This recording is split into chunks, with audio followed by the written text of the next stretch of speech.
5:31. Now to our continuing coverage of the Baltimore bridge collapse.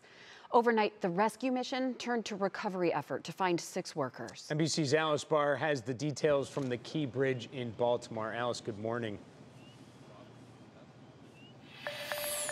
Good morning. There are so many questions about how this could have happened and what is ahead to rebuild both the bridge and the lives forever altered.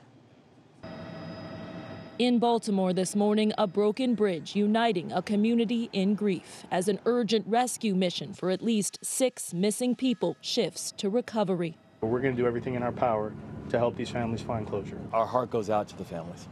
The missing part of a road repair crew filling potholes on the Francis Scott Key Bridge when a cargo ship as long as the Empire State Building started showing signs of distress. Flickering lights, dark smoke, and a mayday call as the ship's pilot warned he'd lost power and propulsion before slamming into a support column, sending the bridge tumbling into the Patapsco River. The bridge is gone. Holy. 2 of the construction workers were quickly pulled to safety. And in the moments before impact, first responders acted quickly to stop traffic on the bridge. Video shows the last 2 cars crossing about 30 seconds before the bridge fell. I need one of you guys on the south side, one of you guys on the north side, hold all traffic on the Key Bridge. There's a ship approaching that just lost their steering.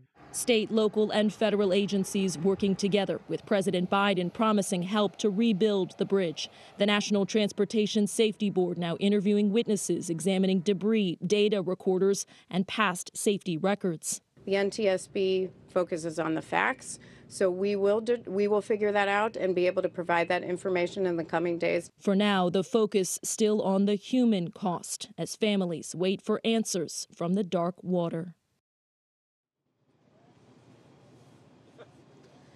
Officials believe it will take years to rebuild the Key Bridge, massively shifting how people get around this city. We should also note the very busy port of Baltimore is completely locked down, and there is no timeline right now for restarting that. Maureen? Yeah, Alice, the ripple effects will be felt for a long time, but really our hearts just go out to those families this morning. Thank you so much for the update.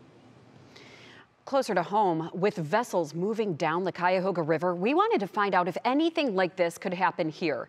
3 News talked to an expert with the Lake Carriers Association about safety requirements. Their vice president tells us there's a law called the Jones Act that requires materials being moved between U.S. ports to be shipped on vessels that are U.S. owned, built, and operated. All our vessels are inspected on an annual basis. All of our crew are trained to the highest levels of proficiency within the maritime industry and credentialed through the U.S. Coast Guard. He also tells us the Lake Carriers Association brings in their large vessels near the Cuyahoga River, but then they actually transfer the materials to smaller boats that can better navigate the twists and turns of the Cuyahoga River.